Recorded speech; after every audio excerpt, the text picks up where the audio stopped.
എല്ലാവരും കഴിച്ചോ? ഇല്ല, ചെറിയൊരു പ്രശ്നമുണ്ട്. നീ ജാവി എടുത്ത് അങ്ങോട്ട് കൊണ്ടുവാ, പറയാം. ടൊവിനോ എന്തിന് റിപ്പോർട്ട് ചെയ്യണം? ഫുൾ ടൈം റിപ്പോർട്ട് ചെയ്യാ. പിടിച്ച പാടാ ഒന്നൊക്കെ വോട്ട് ചെയ്യാൻ.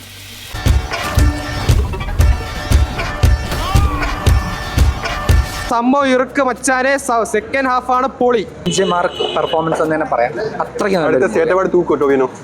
തൂക്കണം. അത്രയ്ക്ക് പുള്ളി അത്ര എഫേർട്ട് എടുത്ത ഈ സിനിമയിൽ. IPS ഓഫീസർ ഒരു സാധാ കോൺസ്റ്റബിൾ റിപ്പോർട്ട് ചെയ്യാ. എന്തോ സംഭവിക്കുന്നത്? ഇവൻ വലിഞ്ഞു കയറി അടിച്ചവൻ ഓടിക്കണ്ട. അവൻ വലിഞ്ഞു കയറി വരേണ്ട ഒരുത്തനാണോ അവൻ? ഇടപെട്ടപ്പായി ആ എരണം കെട്ടനോട് ചിലക്കാണ്ടിരിക്കാൻ പറ.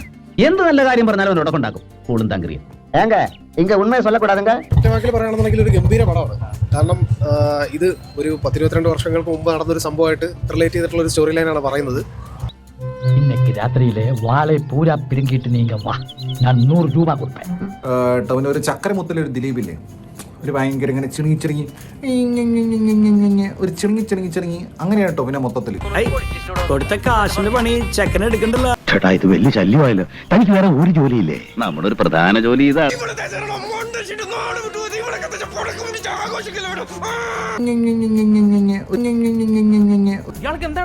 അല്ല അളിയ നല്ല ഫോമിലായല്ലോ. കുറേ സമയം ടൊവിനോ നായിക, ഭൂലോക ക്രിഞ്ച് നായിക.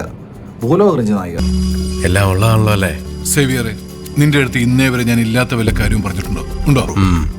എന്നിട്ട് ബാക്കി പറ. ഭൂലോക കോമഡി പീസ് ചേരൻ, തമിഴ്നാടൻ ചേരൻ. ഇയാളെന്താ ഇപ്പൊ ഇങ്ങനെയൊക്കെ പറയുന്നത്? എന്താ നീ നോക്കണേ? നീ അങ്ങനെ പോണേ, ഇങ്ങനെ വേണേ. സിനിമ ഇങ്ങനെ ഒരു റൈറ്റിംഗ് തീരെ പോരാ. ടു ബി ഫ്രാങ്ക്, ഷാഹി കബീറിനെ പോലത്തെ ഒരു റൈറ്റിംഗ് ഒന്നും ഇല്ല.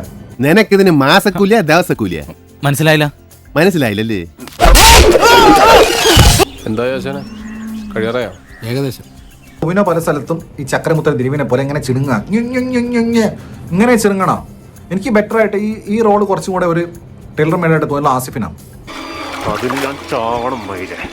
ഈ വയനാട്ടിലേക്ക് വന്നിട്ടുള്ള സീൻസ് നോക്കുകയാണെങ്കിൽ ഇതും അത്ര എൻഗേജിങ് ആയിട്ടോ ഗ്രിപ്പിംഗ് ആയിട്ടോ ഭയങ്കര ഒരു അൺപ്രസന്റ് ആയിട്ടോ, അതായത് ഇതുവരെ കാണാത്ത എന്തോ കാണാൻ പോകുന്ന അങ്ങനെയൊന്നുമില്ല. നിനക്ക് ഇഷ്ടമാവുന്ന സിനിമ വേറൊരാൾക്ക് ഇഷ്ടമായിക്കൊള്ളുന്നില്ല.